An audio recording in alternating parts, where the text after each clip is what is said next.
Thank you for listening to part 3 of Made for Missions with Pastor Mel Perry. This week, Pastor Mel talks about her efforts to learn about the people and places she is called to.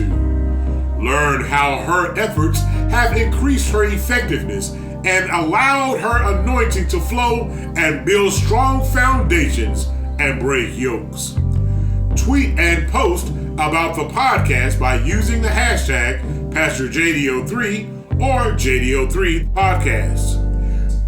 And now, part 3 of Made for Missions with Pastor Mel Perry. When I was at Union, there was 2 African brothers there that were in school as well. And they just had this like attitude. Like, brother, like, why y'all mad at us? We ain't did that. And what he said to me, he said, Americans ruined our community. And I'm like, well, what did we do? And first of all, why am I included? Like, really? But what he said was that the marriages were affected in the community because American brought cable television, and cable television introduced pornography. Right. And he said before that, there was none of that in their community, and their marriages were a lot safer. And so I was like, wow. And so it's like, we may, quote unquote, make it here, get the money, get the degree or whatever, but that sense of community, that family, that spiritual groundedness that some of our brothers have that come from other places that have had to use their faith towards more than tangible things.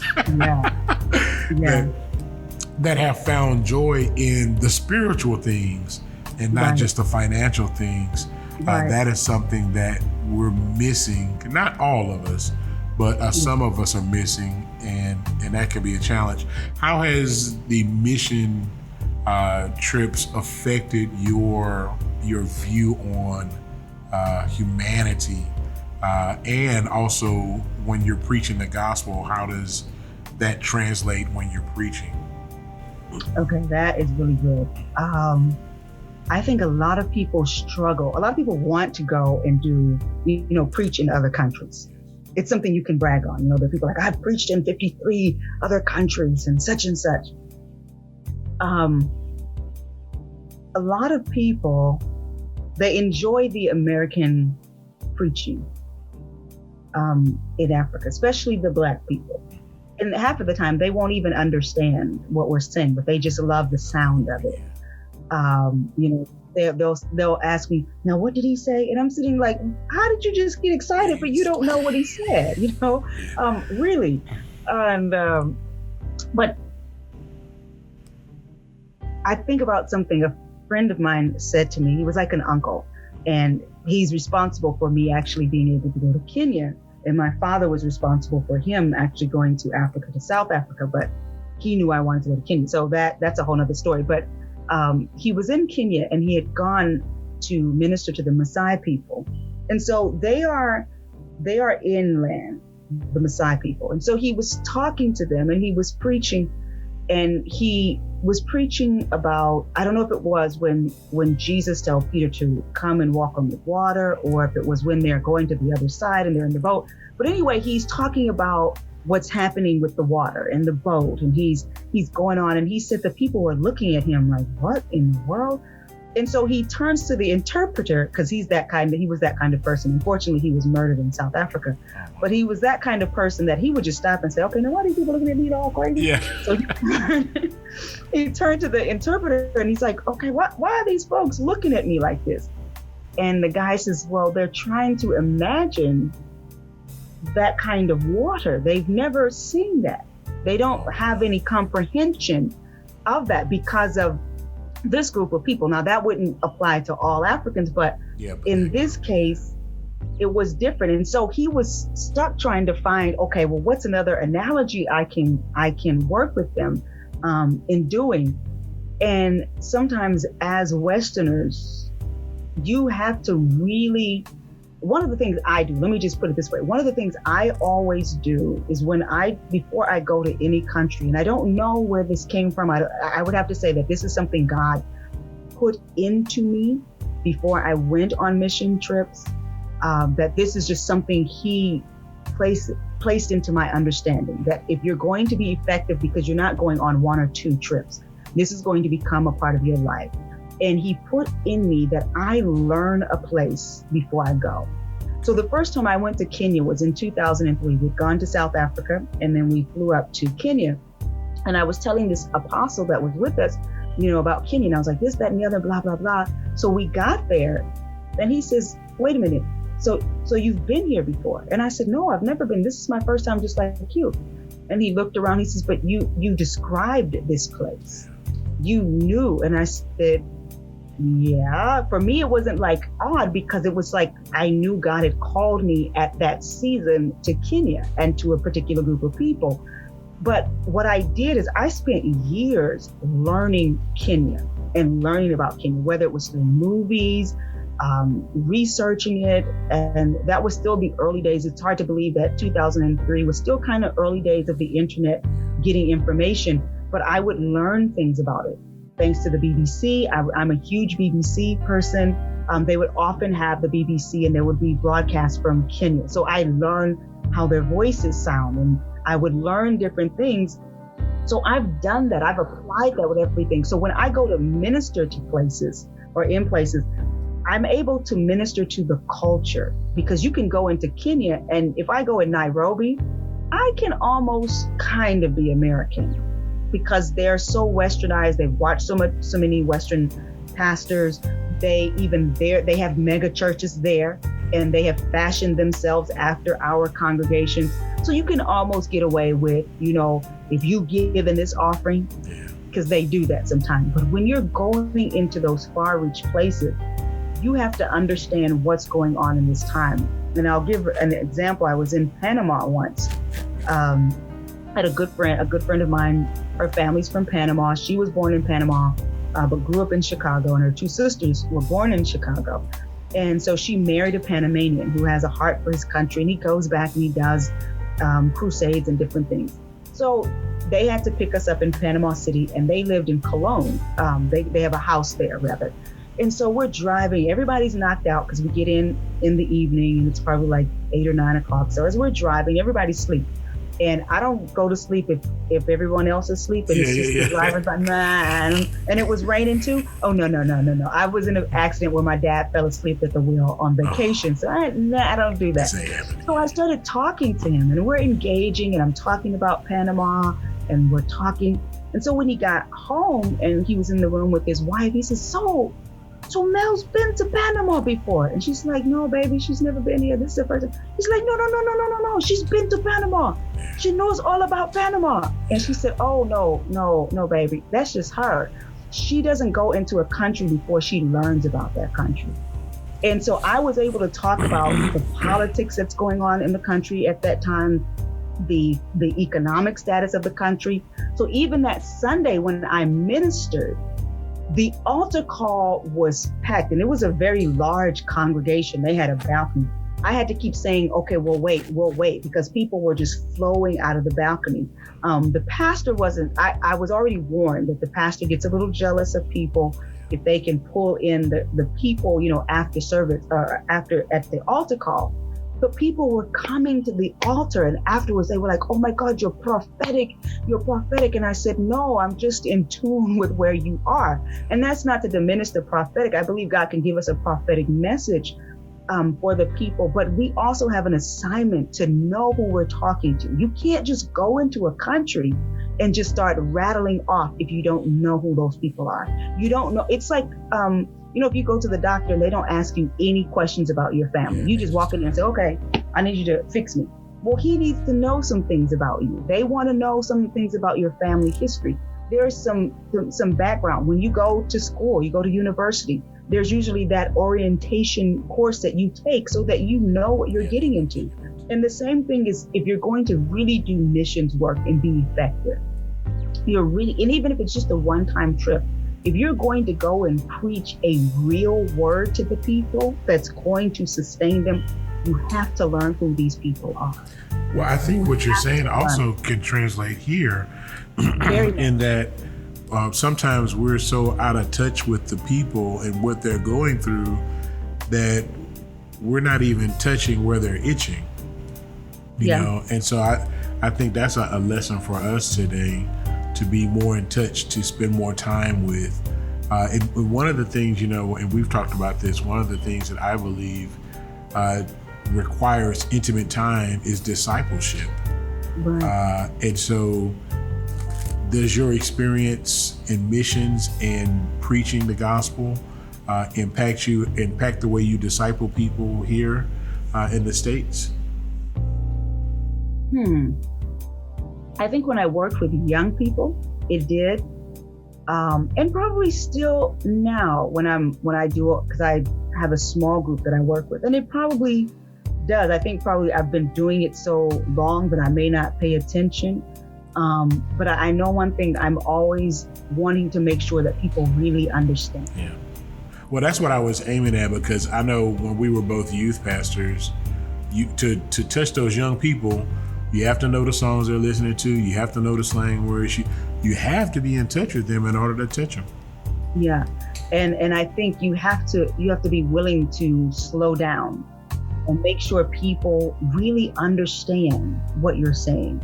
And so the intellectual preaching doesn't always work when you're trying to be that great. You know, I want to be whoever the person, I won't use names, but whoever that person you may who may mentor you from afar, that person that you appreciate their ministry gift, it probably isn't going to work there.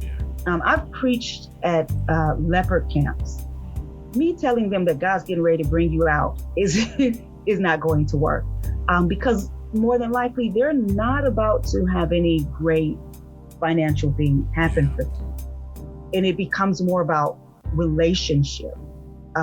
How do you fight spiritual warfare? Realizing that your prayers really matter, that you matter to God, that you're important, that God can work through you, that God can speak through you. You don't have to be educated for God to use you. And it's those very simple messages. And I'll tell you this, that oftentimes when you're ministering those messages, it ministers back to you, because you start to see those people, how they grab it, and it just brings such joy to them. Then you start to think, you know what, I matter too to him, and he really cares about me, and what he has for me, it's going to be different than for them. You know, they may be in a different level, but even though I'm coming up, there are some times I need to still know that, hey, God has so much more for you. And so, yeah, I think maybe it has helped me to be better at discipling and more intentional and wanting to see results, and building long-term relationships. That's the thing for me. I'm not one of those people who's trying to hit so many countries. I go to the same countries and the same places over and over and over again and build relationship and build credibility with people. I've been invited to ministries. People didn't know me, you know, they're like, okay, well, this person recommend you. And then the next thing, it's like, okay, are you coming next year? Are you doing this? And it's always a blessing also when you see the fruit of your labor. Well, that's discipleship though, that building of relationship. And I think that's one of the things that's missing in the way we do things here as a Western church is, I've always said it's a mistake to try to disciple from the pulpit. Like you can't disciple people from 10 arm lengths away. Right. At some point, you're gonna have to break bread. You're gonna have to visit a house. You're gonna have to go to that school or do whatever, and you're gonna have to get to know them so that you can actually help them to gain some understanding and find that freedom in the gospel. And that's really the African way. They, you know, engagement is really with them. And there have been times when I will preach, and then you go home and all these people come over to the house and they're still talking about it. And then they're saying, well, how do we do this? And how do we do that? And I remember once a congregation brought me in to do leadership training.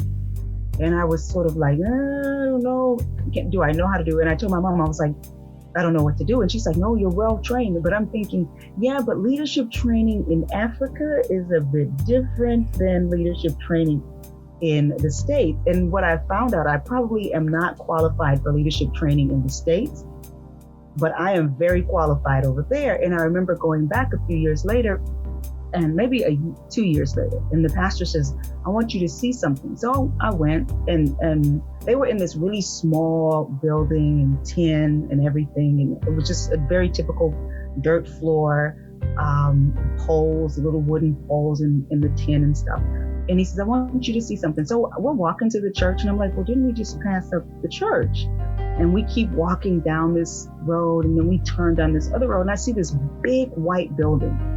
And I was like, oh, that's a nice big building. I was like, oh, I said, oh, that's a church. And he's like, yeah, that's our church. And I was like, oh, great. And he says, yeah, this is a result of your teaching. And I was like, well, I didn't teach about a building program. Yeah. But for them, it was a result because I taught them how to grow their ministry and how the ministry to grow the people. And that's what caused them to have this new facility. Now they've got this nice big facility. And I was like, okay, that, okay, maybe the leadership thing that I was kind of concerned about, I may be more equipped for it. And I think that's the blessing that God gives to us. When we don't feel adequate enough, we have to lean on Him. And so I really had to lean on Him. And that was the first time I did leadership teaching. I had to learn to really lean on Him to say, okay, guide me in how I teach these individuals. And there are things that I'm able to teach them that over here we're like, I don't like that. I don't want to get, because it means that we have to make certain sacrifices that they're already willing to make. They are willing to forego things that we don't. I mean, like, think about the Daniel fast that many churches are on right now. Yeah, we're doing it too. Yeah. We're like, I don't want to go without bread. Oh, Lord. Yeah, I don't want to give up. But for them, it's like, well, that's just secondary. If this is what I need to give up to get here with God, fine. Yeah, count it done. Yeah. And I mean, you will find people will pray all night. It's common, especially in Kenya or East Africa. I'll say Kenya, Tanzania, Uganda. It's very common for them to have Friday night prayers every Friday night, and to find young people. And I'm not talking about like, okay, we'll pray from 6 to 7. I'm talking about like 6 to 3 in the morning or 4 in the morning, and young people. I've had meetings with the young people like, oh, the other group wanted to be here, but they couldn't because we were having, they call it kesher. They were having kesher in at the college in Mombasa and blah, blah, blah. So they couldn't be here. And I'm like, oh, okay. And they won't get back until about 4 this morning or such and such. And so it's very common to meet these people who are really, really passionate. And they build these ministries and these congregations that are thriving in places that you would say, oh, you can't thrive a ministry here. You can't build a ministry here. And I've seen it. I've seen that you can be, like I was saying, I've ministered in a leper camp. And the first time I went there, the guy, he had a little clinic. I didn't even know him. In fact, the pastor that I did the first leadership teaching, which is on the border of Kenya and Uganda, it's called Busia. He told me about this young man that had gone to the coast, which is the east of Kenya. And so I wind up going to his ministry a couple of years later. And so when I went, they had this clinic. It was under a tree, and they were treating lepers. And it was an experience I will never forget. It was a life-changing experience. And they had this little bitty congregation. It was like, okay, that's nice. I went back, 4 years ago? And they had a whole complex now. They had land. Prior to that trip I'd gone before, they have a whole garden. They have a greenhouse. They have a school. They have a training school for women where they teach them how to sew and make things. They have a clinic, like a building with a clinic, and they've got the machines and everything. Their congregation is bigger, their building. I mean, just the things that they have. And the guy is he's younger than my sister, so I think he may be around 36 or something like that, him and his wife. And they built and established this thing that you would say, in this place, it can't thrive. But God gave him a vision. And it was like, you don't have anything to lose, but praying and investing in this vision. And the place where he, I think the name of the place was like the meaning was something like the forgotten place, or it was something really sad because these were lepers. And he said, we're gonna call this place Blessed Camp. And so he went in and he just changed the name. He didn't even go there to be a pastor. He went there just, someone had told him about these lepers, and he went to show them a film one Sunday. And he went back to Mombasa because that's where he was living and working. And this is just maybe about an hour outside of Mombasa. And somebody came and told him the next week, the people were waiting for you under the tree. He was like, what? So he just started going back. He had a congregation that he was worshiping with. He was a part of a ministry, a very thriving kind of what we would say mega kind of church that he was a part of. And he was enjoying it. He wasn't the pastor, but he was a young man. Him and his wife were serving there, and they had, they were building up the clout and being able to, be a part of this ministry. And he felt the call and he went there, and God has just blessed him and prospered him. And at the same time, God has given him influence, not just amongst the ministers and churches there in the Mombasa area, but with people in Europe, people here in the States. So just yielding to God, and being willing to make those sacrifices that we act like they're struggles. They oftentimes, back to that other question, are we better off or they're better off? Sometimes they're better off because they know how to trust God, and they walk into success in a way that we just, we have to work it. They just have faith, and they begin to put the plan together. Thank you for listening to part 3 of Made for Missions with Pastor Mel Perry. Next week, we invite you to continue the dialogue and join this discussion as Pastor Mel talks about the faith of those worshiping in Africa and the impact of the seed of the word in their life. Hear about their prayer meetings and feel the move of the Spirit by listening to Pastor Mel's recollections of her missionary journeys. Tweet and post using the hashtag PastorJD03 or JD03 Podcast to join this great discussion. We'll see you next week for part 4 of Made for Missions with Pastor Mel Perry.